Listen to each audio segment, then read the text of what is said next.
और उस मांस के पिंड पर जो ही भगवान व्यासदेव जी ने शीतल जल डाला तो उसके 101 हिस्से हो गए।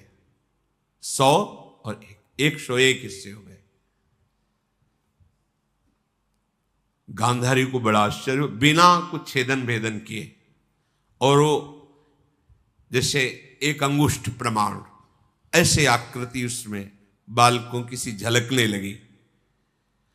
भगवान व्यासदेव जी ने कहा 101 कुंड बनाए जाए, शुद्ध गाय का घी उसमें भरा जाए कुंडों में, और दिव्य औषधियां भगवान व्यासदेव जी ने डाली, और इन 101 हिस्से को हर कुंड में रख दिया जाए, ऊपर से बिल्कुल बंद कर दिया जाए, बीच में खोला ना जाए। 2 वर्ष तक प्रतीक्षा करना, इसके बाद इसमें महाबली पुत्र प्रकट हो जाएंगे। 2 वर्ष बीतने का जो क्रम बताया था, उसी क्रम से पहला जे ही कुंड का ढक्कन खुला गया तो दुर्योधन का प्रादुर्भाव हुआ। बड़ा दुर्धर्ष वीर, धृतराष्ट्र का यह पुत्र जन्म लेते ही ऐसी विचित्र भयावनी आवाज से रोया कि जितने गीद, गीदड़, गधे, कौवे सब चिल्लाने लगे। हाहाकार मच गया हस्तिनापुर में। समस्त गुरुजनों को बुलाया गया, श्रेष्ठ श्रेष्ठ। धृतराष्ट्र जी ने कहा कि ये तो बड़ा भयावह विषय है कि पुत्र होके ऐसा रोया जिससे कौवा, गीद, गधा, ये सब अनिष्ट करने वाले जीव गूंज पड़े। जैसे कोई मंगल जन्म होता है तो दुंदुभियां बजती है, देवता पुष्प वर्षा कर, इसमें गधा रोए, गीद गौए, क्योंकि ये भगवत विरोधी का अवतार है। ये मेरा ज्येष्ठ पुत्र है, क्या ये राजा बनने लायक है? विदुर जी, भीष्म जी, बड़े बड़े महात्मा, उनके बीच में धृतराष्ट्र जी ने कहा।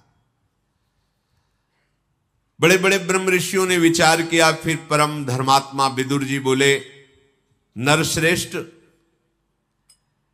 आपके पुत्र के जन्म होने में जो अपशकुन हुए हैं, इनका विचार कर मैं कहता हूं यही पुत्र तुम्हारे वंश का समूचे विनाश करवा देगा। मेरी सलाह है इसको तुरंत मार दिया जाए या इसको तुरंत फेंकवा दिया जाए, बिल्कुल ना रखा जाए। इसकी रक्षा की गई तो कोई रक्षा लायक नहीं रहेगा आपके कुल में, इसको हटा दिया जाए।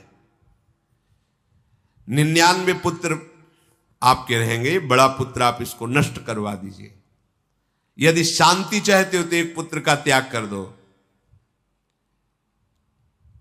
हम नीति को जानते हैं, अगर एक पुत्र के द्वारा पूरे कुल का नाश हो रहा हो तो उस पुत्र को त्याग देना चाहिए। नीति कहती है समूचे कुल का नाश ठीक नहीं है। अगर एक गांव में एक कुल ऐसा हो जो पूरे गांव को नष्ट कर रहा हो तो उसको गांव से निकाल देना चाहिए। अगर देश का पूरा नाश कर रहा हो एक गांव तो उसको नष्ट कर देना चाहिए, ऐसी राजनीति कहती है। धृतराष्ट्र ने कहा यह सलाह हमारे को अच्छी नहीं लगी, पहला ही पुत्र तुम कह रहे हो त्याग दो। नहीं नहीं, मैं अपने इस बड़े पुत्र का त्याग कदापि नहीं कर सकता। धीरे धीरे कुंड खोले गए। दुशासन आदि 100 कुंडों में 100 पुत्र, और जो आखिरी कुंड उसमें एक कन्या दुश्शला नाम की प्रकट हुई। तो 101 भाग में 100 पुत्र और एक कन्या प्रकट हुई। महाराज धृतराष्ट्र बहुत प्रसन्न हुए, अब हमारे 100 पुत्र एक कन्या। जिस समय ये धृतराष्ट्र जी से गांधारी गर्भवती थी, उस समय उनकी सेवा में एक वैश्य कुल की दासी रहती थी। तो उससे युयुत्स नाम का महाबली पुत्र धृतराष्ट्र जी से प्रकट हुआ। ये अलग है, 100 से अलग है। ये महात्मा पांडु जी माद्री और कुंती के साथ वन में रहते थे। एक दिन की बात, ये विचर रहे थे तो ऐसा कभी तेजस्वी मृग ही नहीं देखा था जैसा देखा, और वो मैथुन धर्म से युक्त था। पता नहीं इनके मन में क्या आया। वैसे सिद्धांत है, कोई भी जीव मैथुन कर रहा हो तो एक बार के बाद दोबारा दृष्टि नहीं जानी चाहिए, फिर उनको विक्षेप पहुंचाना तो बिल्कुल ठीक नहीं। कोई भी जीव जंतु से उनको बिल्कुल ठीक नहीं, पर प्रभु की लीला ही होगी। इतने धर्मज्ञ राजा को उस समय बात समझ में नहीं आई, और राजा का अधिकार होता है, जैसे प्रजा ऐसे वन सब उसके अंदर होता है। राजा पांडु ने इतना तेजस्वी मृग और मृगी को देखकर विचार किया कि बहुत अच्छी मृगशाला बनेगी। 5 सुंदर बाणों से उस समय, जिस समय मैथुन धर्म से युक्त, एक साथ बींध दिया। जे ही बींधा तो ही आवाज आई, ये कौन सा मेरा अपराध था राजा, तूने विचार नहीं किया? उनके होश उड़ गए कि मनुष्य आवाज कैसी। समीप गए तो दोनों मृग शरीर, मृग और मृगी, एक साथ 5 बाणों से बिंधे हुए तड़प रहे थे। ऐसी अवस्था में देख करके महाराज को हुआ कि आवाज किधर से आई थी ये। उनका, राजन तुम बुद्धि शून्य हो, इस समय तुमसे पाप बन गया। क्रूरतापूर्ण कर्म आपको सुशोभित नहीं देता, आपका बुरा प्रारब्ध लागू हो गया है, क्योंकि आप बुद्धिहीनता का महान पाप कर्म कर बैठे। क्या तुम धर्म में मन लगाने वाले राजर्षियों के अनुसार चल रहे हो? ये जो आचरण किया, मैं काम के वशीभूत था और तुमने उस समय मेरा प्राण हरण करने के लिए बाणों से भेदन किया। पांडु बोले, शत्रुओं का वध करना और मृगया करना ये राजाओं का धर्म बताया गया है, तुम कैसे कह सकते हो कि मैंने अधर्म किया? मृगों का वध करना ये राजाओं के स्वभाव में होता है। मैंने मोहवश या पापवश या निंदनीय कोई आचरण नहीं किया आज तक। प्रकट या अप्रकट रूप में तुम कोई भी हो, मृग रूप में थे हो, मृगया करना हमारा धर्म है, इसलिए तुम्हारा निंदा करना उचित नहीं है मेरी।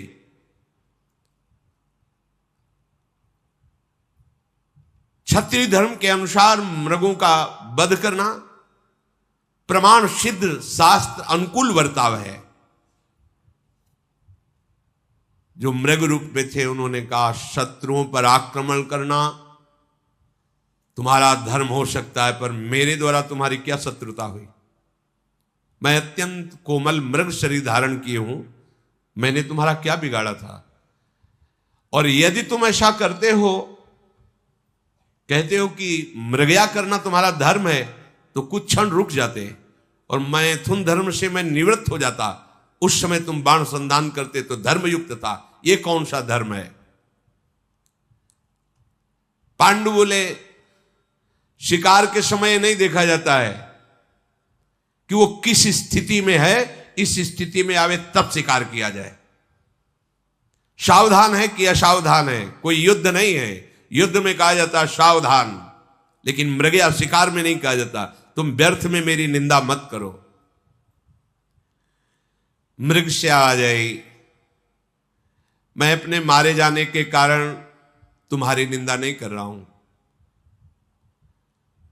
तुम मृगों को मारते हो, मुझे तो बस इतना कहना है कि तुम में तनिक भी दया नहीं। जब मैथुन धर्म से युक्त तो तुमने प्रतीक्षा भी नहीं कि उसी समय मुझे बेध दिया। ये कोई भी दयालु प्राणी नहीं कर सकता। जब कोई जीव मैथुन धर्म से युक्त हो तो विवेकशील पुरुष को चाहिए उससे दूरी हट जाए। धर्म ऐसा कहता है। मैं कोई मृग नहीं हूं, मेरा नाम किंदम ऋषि है और मैं इसी वन में अपनी पत्नी के साथ कठोर तपस्या से युक्त हूं। संतान की लालसा से कामरूपी पुरुषार्थ की प्राप्ति के लिए मेरी पत्नी ने मुझे प्रेरित किया। तो दिन में मैथुन करना पाप है, शास्त्र विरुद्ध है। गृहस्थ धर्म से युक्त होने पर भी दिन में मैथुन नहीं करना चाहिए। पर मेरी पत्नी की विशेष प्रेरणा के कारण फिर हम दोनों ने अपने तपोबल से मृग रूप धारण किया कि पशु के लिए कोई धर्म नहीं होता, पशु के लिए धर्म है, ऋषि के लिए धर्म, मनुष्य के लिए धर्म है, इसलिए मैंने पशु रूप धारण किया। मैं फल मूल का आहार करके निरंतर मंत्र में स्थिति प्राप्त किया हुआ मुनि हूं। शाम दम्स का पालन करने वाला हूं। केवल पत्नी की प्रेरणा से संतान उत्पत्ति के लिए मैंने ये पशु रूप धारण करके चेष्टा की और तुमने हत्या कर दी हमारी। इसलिए मैं शाप देता हूं। द्योर्न संस्कर्तार मवशम काम मोहितम जीवितांत करो भाव एवमेवागमिष्यति। जाओ, आज के बाद ये तुम कभी मैथुन धर्म करोगे उसी समय तुम्हारी मृत्यु हो जाएगी। तपस्या से संलग्न रहने वाले ऋषियों के वचन कभी मिथ्या नहीं होते। तुम ऐसे कामासक्त होगे कि मेरी बात भूल जाओगे और उसी क्षण तुम्हारी मृत्यु हो जाएगी। मृग रूपधारी मुनि दुख से पीड़ित होकर अपने प्राण छोड़ दिए। आप तो महाराज पांडु के हृदय में भारी जलन पैदा हुई। पांडु महाराज बहुत दुखित हुए। उनका ये क्या हो गया? मैंने तो मृग समझा था, ये तो ऋषि और पुत्र उत्पत्ति के संकल्प से युक्त, और इतना भयंकर शाप। अभी तो एक भी संतान नहीं हुई। अंतःकरण में इतनी ग्लानि प्रकट हुई उनके हृदय में। उनका मैं अब राजमार्ग पे नहीं चलूंगा, अब मोक्ष मार्ग पे चलूंगा। हर एक भोग का त्याग कर कठोर तपस्या के द्वारा अब उस मार्ग पे चलूंगा जिससे मोक्ष प्राप्त होता है। मैं अपने शरीर को निसंदेह कठोर तपस्या में संलग्न करके सुखा दूंगा। कभी भी स्त्री का स्पर्श नहीं करूंगा। वृक्ष से भिक्षा मांगकर जीऊंगा। मौन होकर संन्यास धर्म का या वानप्रस्थाश्रम का पालन करूंगा। धिक्कार है हमारे जीवन पर, मैंने क्या कर दिया। मैं ऐसा धर्म ग्रहण करूंगा जिसमें प्रिय और अप्रिय दोनों समान होते हैं। यही है विरक्त का धर्म। उसका ना कोई प्रिय होता ना कोई अप्रिय होता है। मैं किसी के वियोग का कभी शोक नहीं करूंगा, किसी के संयोग से कभी हर्षित नहीं होऊंगा। यह है विरक्त धर्म। आए की हुज्जत नहीं, गए की तलाश नहीं।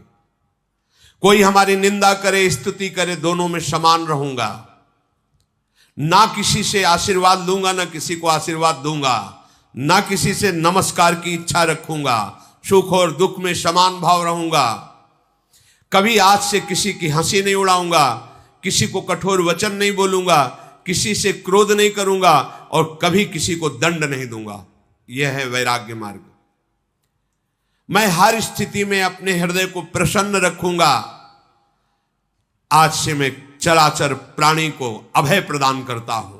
किसी को दंड नहीं, किसी को दुख नहीं, किसी को मारूंगा नहीं। यदि भिक्षा मिली तो ठीक, नहीं मिली तो कई कई दिन तक भूखा रहूंगा। कभी मैं भरपेट भोजन नहीं करूंगा और किसी दूसरे का आश्रय नहीं लूंगा, राजा या गृहस्थ आदि का। लोभवश किसी से मिलूंगा नहीं। अपनी जीविका का कोई साधन नहीं करूंगा। अगर एक आदमी हमारी बाह काटेगा और दूसरी बाह में चंदन लगाएगा तो मेरी तरफ से दोनों के लिए बराबर भाव रहेगा। जीने और मरने दोनों इच्छाओं का मैं त्याग करता हूं। बड़ा कठोर हृदय में नियम लेकर महाराज पांडु बहुत दुखित हो गए। कुंती और माद्री जी ने जब देखा, महाराज पांडु ने कहा, देवियों तुम हस्तिनापुर लौट जाओ। अंबिका अंबालिका जो मेरी मां है, विदुर जी, भीष्म जी, संजय जी, धृतराष्ट्र जी, सत्यवती जी, इन राजपुरोहित सबको मेरे इस कठोर व्रत की सूचना दो। मैं हस्तिनापुर पद का त्याग करता हूं और वनवासी स्वरूप होकर अपने जीवन को मोक्ष मार्ग में लगाता हूं। मैंने वनवास का दृढ़ निश्चय कर लिया है। कुंती माद्री ने कहा, सन्यास शब्द केवल मत बोलिए, आप वानप्रस्थ में भी रह करके यही आचरण कर सकते हैं। वानप्रस्थ में एक सिद्धांत है कि पत्नी यदि उसमें साथ रहना चाहे उसी पद्धति से तो रह सकती है, यदि न रहना चाहे तो अपने बालकों के पास या अपने पूर्व स्थानों में जा सकती है। तो वानप्रस्थ धर्म के अनुसार मैं आपकी तपस्या में सहयोग करूंगी, बिल्कुल कहीं विघ्न नहीं डालूंगी, ऐसा माद्री और कुंती जी ने कहा। आज के बाद हम कभी आपको किसी भी काम चेष्टा के लिए प्रेरित नहीं करेंगे। संकल्प लेती हैं कि आपकी साधना में हम विघ्न नहीं पहुंचाएंगे। इंद्रियों को सदैव वश में रखकर भारी तपस्या करेंगे, पर आप हम दोनों का त्याग नहीं कर सकते, क्योंकि अगर त्याग किया तो हम अपने प्राणों का त्याग कर देंगे।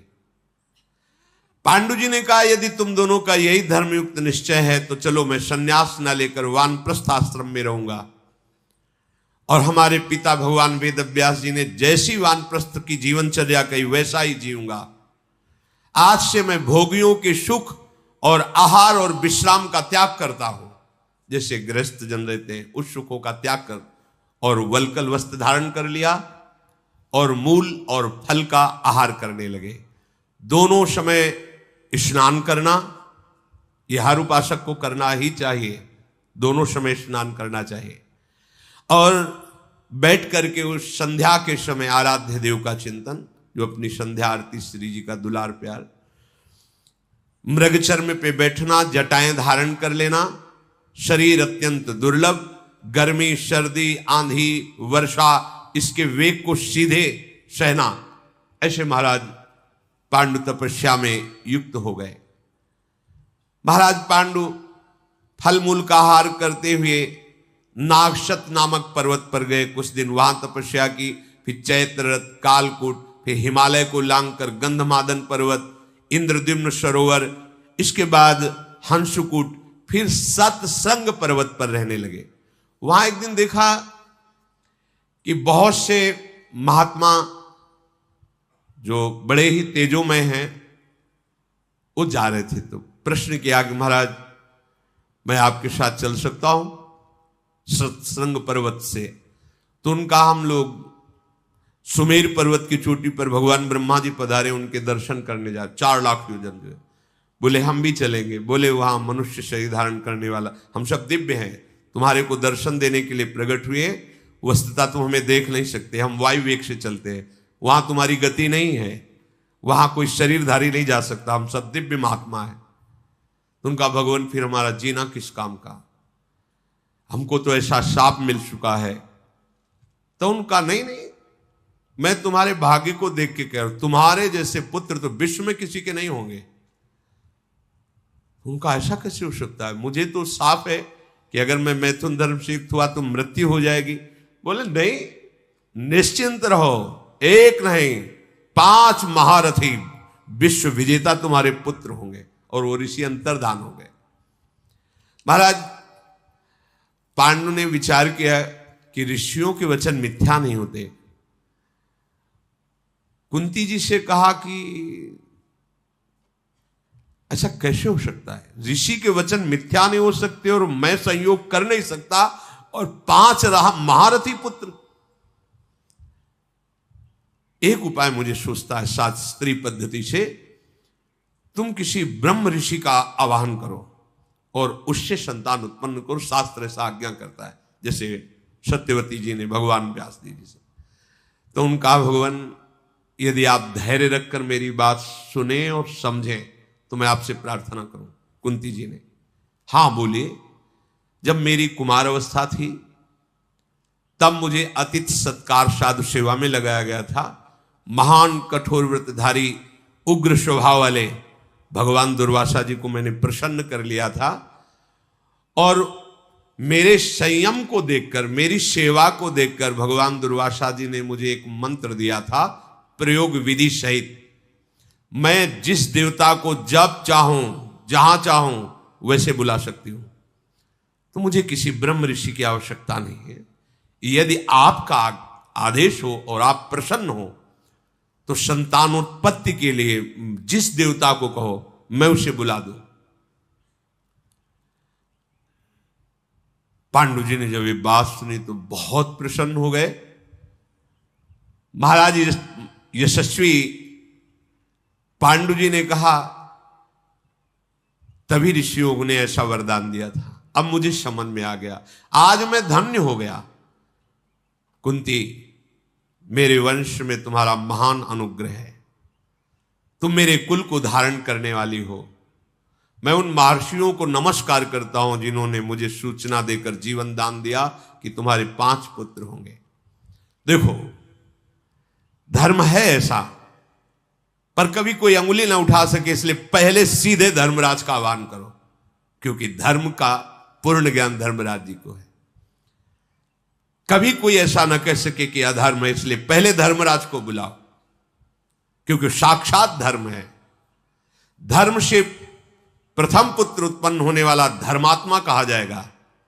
धर्म के द्वारा जो पुत्र होगा वो धर्म की स्थापना करेगा। इसलिए आप धर्म देवता का आवाहन कीजिए।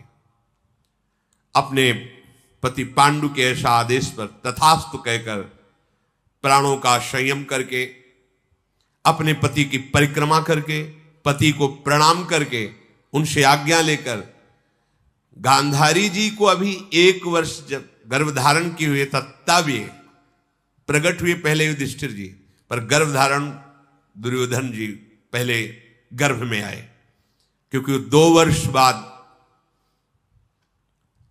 कुंती जी ने धर्म देवता का जे ही आवाहन किया, तत्काल उसी क्षण भगवान धर्म उपस्थित हुए। मानो कई सूर्य एक साथ प्रकट हो गए हों। कुंती देवी ध्यानस्थ थी धर्म देवता के विषय में। वो हंसकर बोले, कुंती, क्या तुम्हें चाहिए? क्यों मेरा आह्वान किया? तब कुंती जी ने आंख खोल के देखा, प्रणाम किया और कहा, भगवान, मुझे पुत्र की प्राप्ति चाहिए। योग मूर्ति भगवान धर्म ने कुंती जी को एक पुत्र प्रदान किया। जब चंद्रमा ज्येष्ठा नक्षत्र पर थे, सूर्य तुला राशि में थे, शुक्ल पक्ष की पूर्ण पंचमी तिथि थी, अभिजीत नामक 8वां मुहूर्त, उस समय उत्तम पुत्र का प्रादुर्भाव हुआ। जन्म लेते ही आकाशवाणी हुई, ये महान श्रेष्ठ साक्षात धर्म है, धर्मात्माओं में अग्रगण्य है और ये पराक्रमी, उदार, दूसरे का हित करने वाला, अजात शत्रु, सत्यवादी महात्मा, ये धर्मराज युधिष्ठिर के नाम से प्रसिद्ध होगा। महाराज युधिष्ठिर का प्रादुर्भाव धर्म देवता से हुआ।